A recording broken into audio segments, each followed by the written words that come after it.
Bonjour à tous, j'espère que vous allez bien.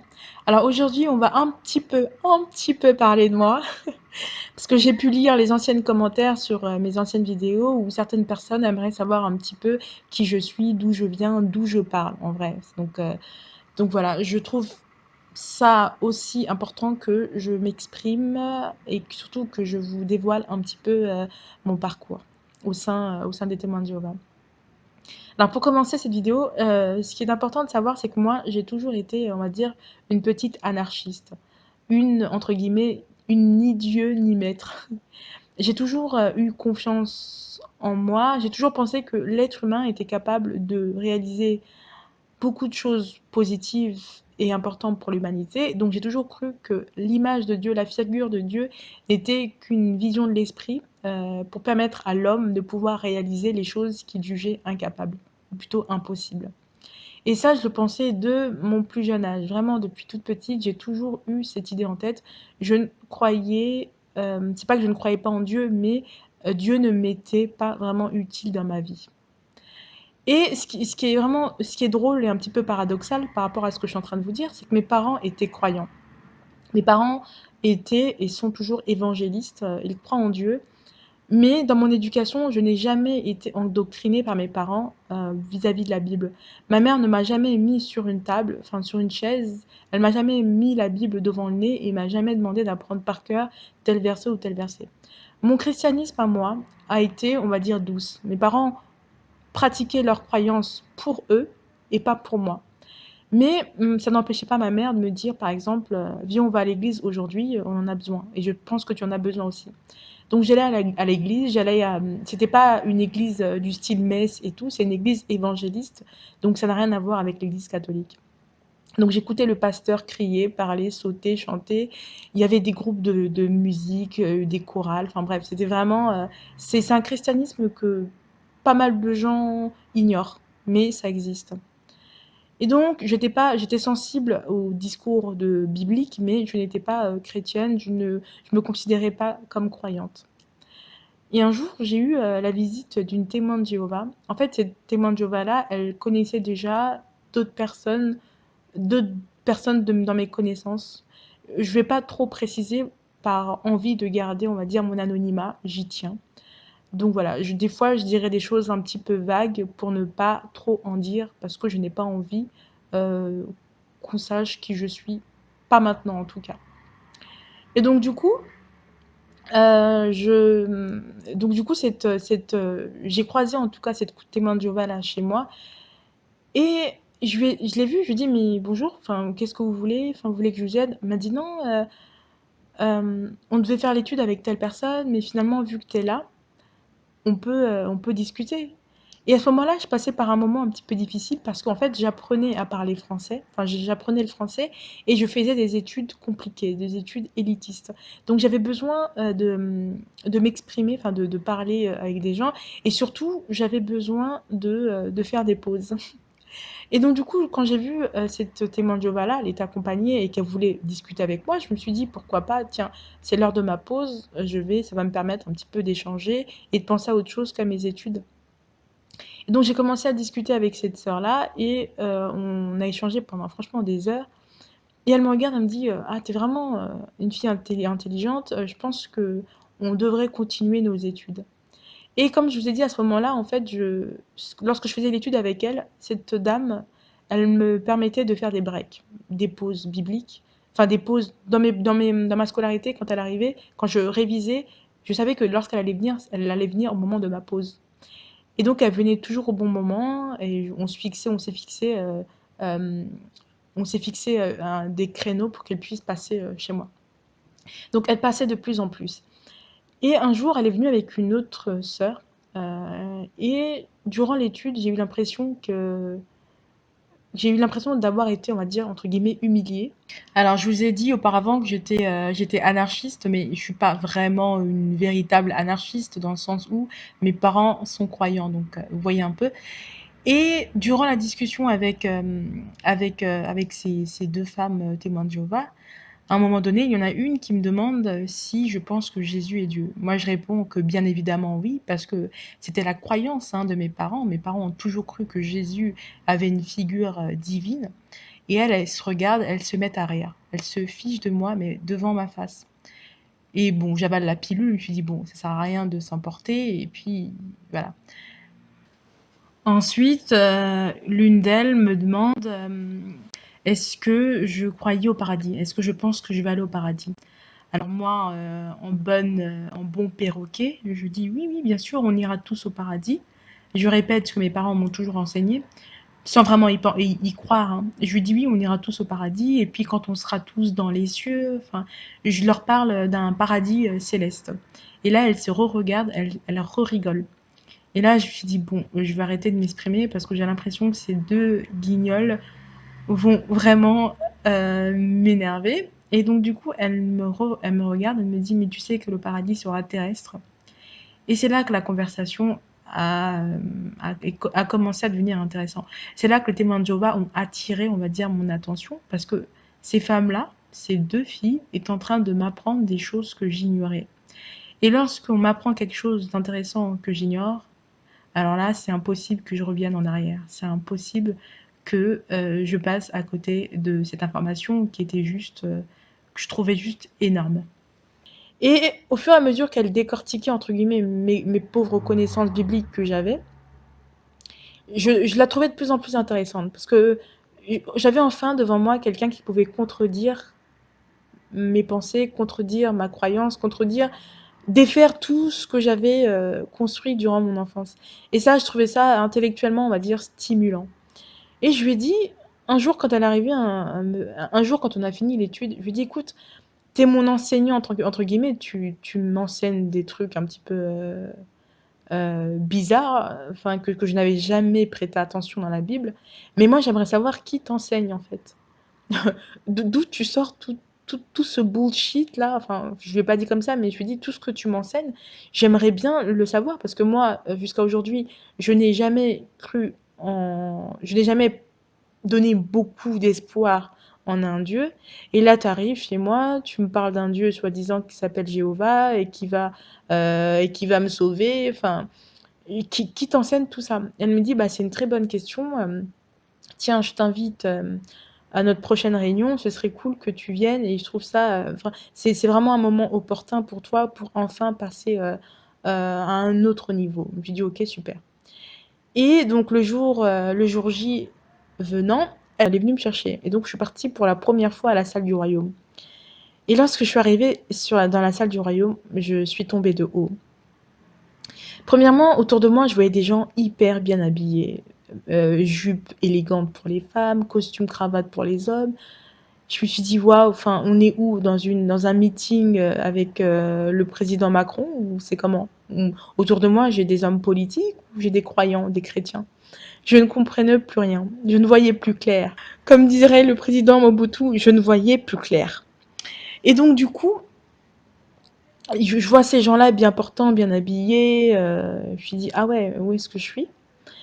Et du coup, je rentre dans la salle du royaume et je vois une salle, mais vraiment belle. Une salle lumineuse, une salle splendide, tout scintillait. J'étais dans un autre monde. Parce que moi, j'ai grandi dans une perception du christianisme qui n'avait rien à voir avec ce que je voyais physiquement là. Lorsque moi, j'allais à l'église avec ma mère les dimanches, je voyais des gens pauvres, pauvres d'esprit et pauvres physiquement, hein. Les gens s'habillaient pas forcément hyper bien.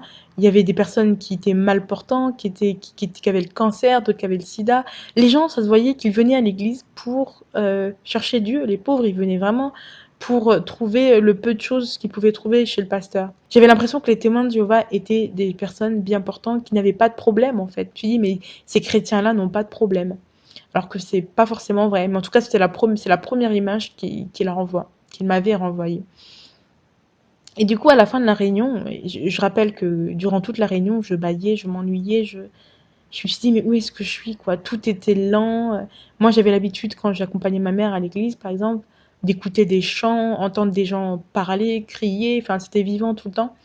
Et là, j'arrive dans une réunion où tout est fade, les gens ils lèvent le doigt comme à l'école pour répondre. Tu dis, mais où est-ce que je suis? Et à la fin de la réunion, j'ai une famille noire qui s'est précipitée vers moi pour me saluer et me dire: «Ah ça va, on est content de te voir» et j'ai vraiment senti qu'ils étaient contents, que cette famille-là était contente de m'accueillir, d'avoir un membre de plus dans leur effectif. Tout le monde me saluait, c'était vraiment, tout le monde était bienveillant et puis dit: «Ah ouais, waouh, c'est vraiment quelque chose que j'avais jamais vu, c'était c'était trop beau pour être vrai». Et donc de fil en aiguille, lorsque je continuais à aller à la salle, c'est là que je découvrais le vrai visage en fait des témoins de Jéhovah. C'est là que je découvrais, que c'était des hommes comme les autres, hein, et un jour j'ai fait la rencontre d'un monsieur, il devait avoir la cinquantaine, il était ingénieur. Contrairement aux autres témoins de Jéhovah qui étaient aides-soignants, informaticiens, femmes de ménage, etc., j'avais enfin devant moi quelqu'un qui avait fait de longues études. Je sais que là, je suis en train de vous dire un truc vraiment stéréotypé. Je veux vraiment rentrer dedans pour vous donner la perception que j'avais des témoins de Jéhovah et surtout pour vous donner vraiment la réalité de ce que je pense. Et pas un truc policé, faussé, vous voyez ce que je veux dire. Donc du coup, ce frère-là, un jour, il m'a arrêté, on a commencé à discuter. Il m'a dit qu'il était ingénieur, qu'il avait fait des longues études. Et ça m'a un petit peu marqué parce que moi, justement, je vous ai dit que je faisais justement des études longues et élitistes. Et entendre un frère, entre guillemets, me ressembler, entre guillemets, qui a fait la même chose que moi, c'était un petit peu, ça sortait du commun. Et il m'explique que il s'est jamais enorgueilli par rapport à ses études, parce que lui, le plus important, c'était Jéhovah, c'était l'enseignement qu'il pouvait retirer au sein de l'organisation, mais que grâce à ses connaissances, ben, qu'il pouvait aider en fait les témoins de Jéhovah. Et de fil en aiguille, je découvre que, au-delà même d'avoir des éboueurs, des informaticiens, des aides-soignants dans cette organisation-là, on avait aussi des musiciens, on avait aussi des médecins, on avait aussi des personnes qui travaillaient dans la finance, ça existe.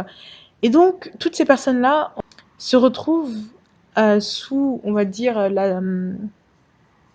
se retrouvent à offrir leurs connaissances à l'organisation des témoins de Jéhovah gratuitement. Donc tous ces métiers-là, importants ou pas, enfin vus comme importants ou pas, tout ça, ça pouvait être utile pour l'organisation des témoins de Jéhovah et ces gens-là le faisaient de façon gratuite. Et c'est là que j'ai commencé à me poser des questions. Je me suis dit, attends, mais la gratuité gouverne cette organisation-là. Mais c'est à partir de quand qu'on paye en fait? Et une fois, lorsque j'ai commencé à me poser la question sur mon baptême, la sœur qui me faisait l'étude, elle a commencé à voir qu'elle pouvait me faire confiance, elle était contente de ce qu'elle avait pu, de ce qu'elle avait réussi à produire en moi. Donc elle a commencé à être un petit peu moins regardante sur ce qu'elle faisait, sur ce qu'elle disait. Elle a commencé à, entre guillemets, à être elle-même avec moi. C'était quoi le prénom que je me suis donné déjà? Maïmouna? Bon, elle me dit, bon Maïmouna, elle me dit, bon Maïmouna, maintenant que tu viens souvent à l'église, maintenant que tu viens souvent à la salle du royaume, n'oublie pas de mettre de l'argent à la boîte, dans la boîte qui se trouve derrière la salle, etc. Je lui dis, quelle boîte? Et elle me montre, elle m'a dit, voilà, c'est ici que les gens mettent un peu d'argent, etc. Et je me suis dit, ah d'accord, ok. Donc voilà, de fil en aiguille, je devenais, sans le savoir, une bonne petite témoin de Jéhovah. Et la chose qui a encore amplifié, on va dire qui a empiré, qui m'a rendue addict à cette organisation, c'est lorsque j'ai fait la rencontre d'un frère. Euh, je le trouvais élégant. Il avait cette élégance intellectuelle, cette élégance spirituelle. Je sais pas si on peut dire spirituelle. De toute façon, avec le mot spirituel, on peut placer tout et n'importe quoi. Donc, pourquoi pas. Donc, il avait cette élégance-là. Et je le trouvais vraiment, voilà, il était, il était différent. Et donc, je me suis rapprochée de lui et on discutait de temps en temps. Et il aimait bien me voir à la salle. À chaque fois qu'il me voyait, il me regardait. Et je savais très bien que parfois, il faisait semblant de passer devant moi juste pour que je le regarde et tout. Donc, bref, on s'est rapprochés grâce au regard et tout et tout. Et un jour, il est venu à côté de moi s'asseoir à la salle. On a commencé à discuter. Et là, je sentais le regard de tout le monde. Je me suis dit, mais c'est quoi ce bordel? Tout le monde me regardait. J'arrivais pas à parler en fait. Et il me posait des questions sur moi, quel âge j'avais, pour comment est-ce que j'avais connu entre guillemets la vérité. J'expliquais tout. Il se lève et me dit t'es intelligente. Et il part. Et du coup, rien que ces mimiques, enfin, voilà, en fait, sans le savoir, je pense que je tombais rec dingue, comme diraient les jeunes. Et du coup, je pense que c'est ça qui m'a poussée à continuer à fréquenter les témoins de Jéhovah. En fait, c'est lui, c'est une personne, c'est un mec, ouais, c'est un mec qui m'a poussée à continuer l'étude avec les témoins de Jéhovah. Et ce que j'appréciais beaucoup chez ce garçon-là, c'était qu'il, au-delà même d'apprendre naïvement des doctrines, c'est qu'il avait vraiment une personnalité. Il avait vraiment une personnalité et surtout, il avait, je sais pas comment le décrire. Il était très attirant intellectuellement, voilà. Je fais partie des gens qui sont attirés par l'intelligence. Je sais pas si, bon, t'as beau être moche, même si t'es l'homme le plus moche de la terre, si vraiment intellectuellement t'as quelque chose à me proposer, ça peut être vraiment un critère vraiment qui peut me faire sauter du septième étage.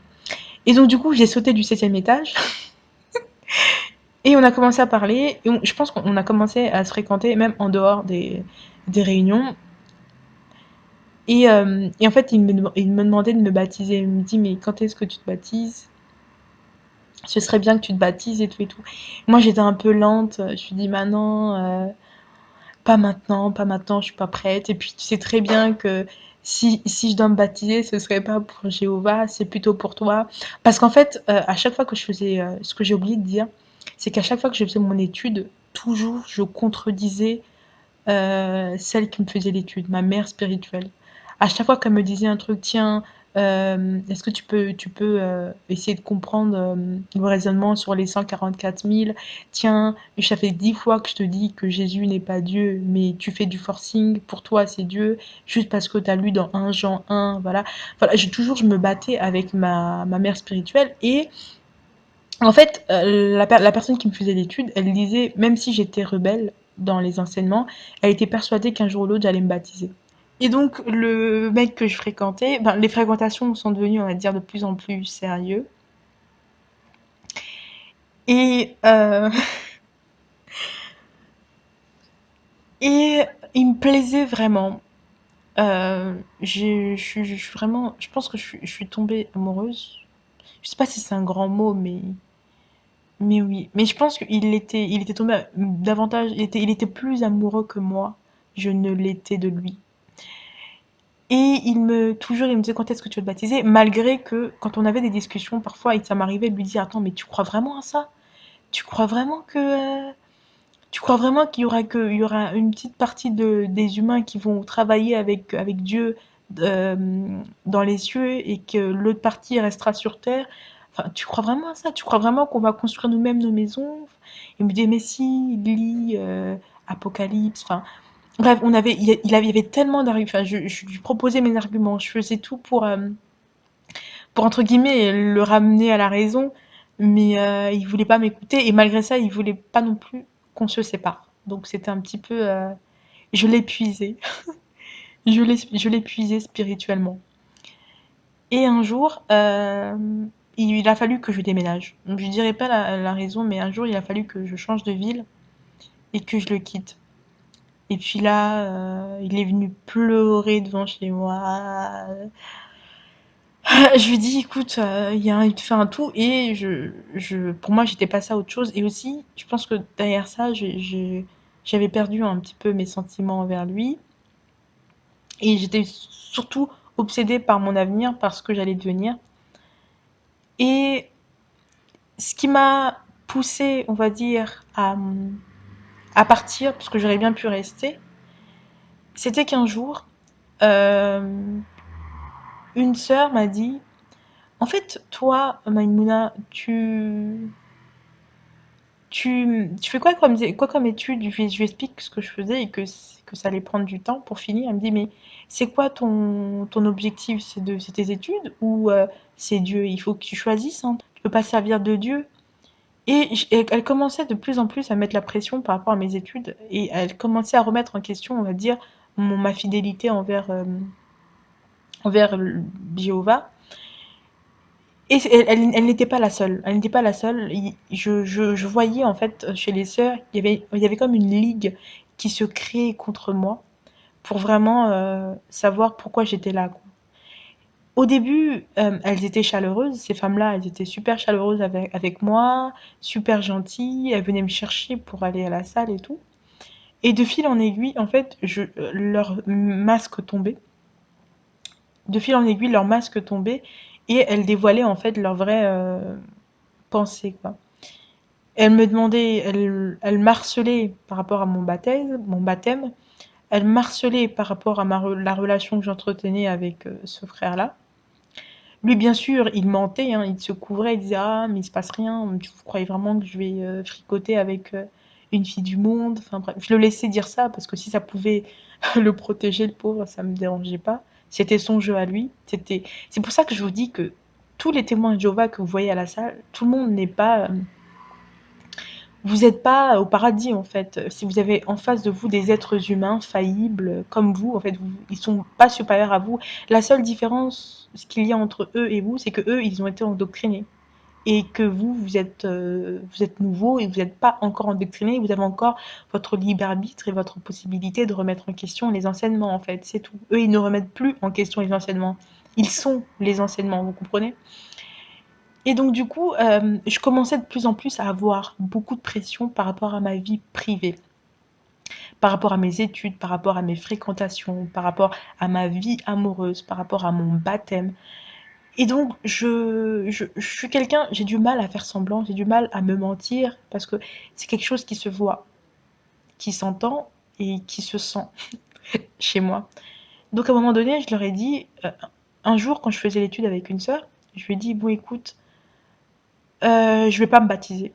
J'en ai marre que tu me poses la question, je vais pas me baptiser. Et elle me dit, bah pourquoi alors on continue l'étude si tu vas même pas te baptiser? Et là, je la regarde, je lui dis, attends, tu me parles, on fait l'étude, on discute, on a créé du lien, juste pour me forcer à me baptiser? Genre, à aucun moment, toi et moi, on aurait pu être amis, sans baptême, sans contrepartie? Elle me dit, non, mais faut pas voir les choses comme ça, c'est quoi tes priorités? Est-ce que c'est Jéhovah? Enfin, je lui dis, écoute, que ma priorité soit Jéhovah ou pas, c'est pas à toi de me dire ce que je dois faire et je ne supporte pas qu'on me donne des ordres. Je vais pas me baptiser pour me baptiser. Et là, elle a vu que je commençais vraiment à en avoir assez et surtout que, voilà, que j'étais capable de montrer mon désaccord et surtout mon agacement. Donc elle a arrêté de m'embêter avec ça et elle a continué à me faire l'étude, même si elle a diminué, on va dire, les heures. Par là, je comprenais que, en fait, elle faisait tout en fait pour se débarrasser de moi, parce qu'elle voulait, elle avait vu qu'elle pouvait entre guillemets rien produire. Et entre temps, j'avais pris aussi mes distances là. J'avais aussi pris mes distances avec le frère que j'avais rencontré, qui jouait un jeu à la salle. Et en dehors de la salle, c'était quelqu'un d'autre. C'était quelqu'un d'autre. C'était un autre mec. Et donc le jour où j'ai décidé de déménager, je me suis rendu compte que finalement, je fréquentais un mec qui était complètement schizophrène, qui portait plusieurs masques. Avec moi, il était quelqu'un d'autre. À la salle, il était quelqu'un d'autre. Je remarquais que je ressentais, il y avait une ligue qui s'était créée contre moi dans cette salle où j'étais. Je me suis dit, en fait, il n'y a rien qui me retient et je préfère peaufiner mon avenir professionnel. Et si je dois changer de ville pour continuer, pour avoir un avenir professionnel, on va dire, stable, pouvoir payer mon loyer et pour ne pas être dans le rush financièrement plus tard, il fallait que je prenne une décision. Et donc j'ai pris la décision de quitter cette salle et de partir ailleurs. Bien sûr, j'ai fait du mal au frère en question, mais bon, je pense qu'il trouvera la sœur qui correspondra, on va dire, à ses attentes. Et donc j'ai changé de ville. Mais en fait, j'étais tellement idiote que j'avais donné mon adresse à la sœur qui me faisait l'étude, ma nouvelle adresse, je lui avais donné. Et donc, qu'est-ce qu'elle a fait? c'est qu'elle a contacté une congrégation proche de chez moi pour qu'une sœur vienne me faire l'étude à la maison. Et donc un soir, en rentrant chez moi, je croise 2 sœurs. Elles arrivent et elles me demandent comment je m'appelle et je leur donne mon prénom. Elles me disent: «Ah donc c'est toi qu'on est venu voir?» Et je leur demande d'où est-ce qu'elles sortent, comment elles me connaissent. Et elles m'expliquent en fait que la sœur de l'ancienne ville où j'étais leur a donné mon adresse. Cette sœur leur a dit que j'étais une super fille, qu'il fallait qu'elle veille sur moi. Enfin bref. Je me suis dit, mais elle est quand même culottée, hein. Je, je me suis dit, elle est vraiment culottée. Et j'avais oublié à quel point l'enseignement des témoins de Jéhovah, leur organisation, pouvait être addictif. J'étais devenue une junkie des enseignements, enfin on va dire du mode de vie jéhoviste. Je me suis retrouvée un jour sans même me rendre compte. Je me suis retrouvée à aller 2 fois par semaine aux réunions des témoins de Jéhovah. Je me posais même plus la question de savoir pourquoi est-ce que j'y allais. En fait, j'y allais. J'y allais telle une droguée. J'y allais, j'y allais, j'y allais. Et je me dis que peut-être que si j'allais là-bas, c'est que j'avais espoir de pouvoir échanger, discuter, créer des liens avec d'autres êtres humains. Mais j'avais oublié que j'allais pas dans une organisation associative lambda, en fait. J'allais dans une secte. Et je me vois assise, il y a tout le monde devant moi. Et là, contrairement au début, quand j'avais commencé l'étude avec la sœur, c'est que là, je connaissais les témoins de Jéhovah et que je savais exactement comment me comporter, comment penser, qu'est-ce qu'il faut dire. Et à un moment donné, il y a un frère le frère qui faisait la réunion. Il pose une question biblique. Je me vois lever le doigt. Je me vois tenir le micro et répondre dans le sens du frère.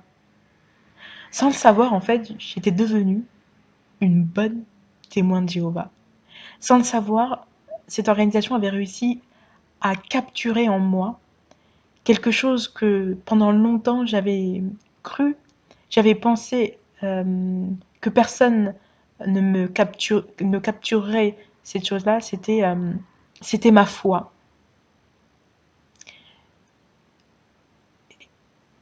Et voilà, l'histoire n'est pas finie, parce qu'il reste encore de nombreuses années à raconter, mais je pense que je vais m'arrêter là et je ferai une deuxième partie plus tard, peut-être dans une semaine, quelque chose comme ça, ou peut-être dans un mois, je sais pas. Mais voilà, je voulais juste commencer les prémices, raconter les prémices de mon histoire au sein du jéhovisme, si ça peut aider quelques-uns, et ça m'aide beaucoup moi aussi à me raconter moi-même ma propre histoire. Donc voilà, je vous dis à bientôt. Bonne soirée.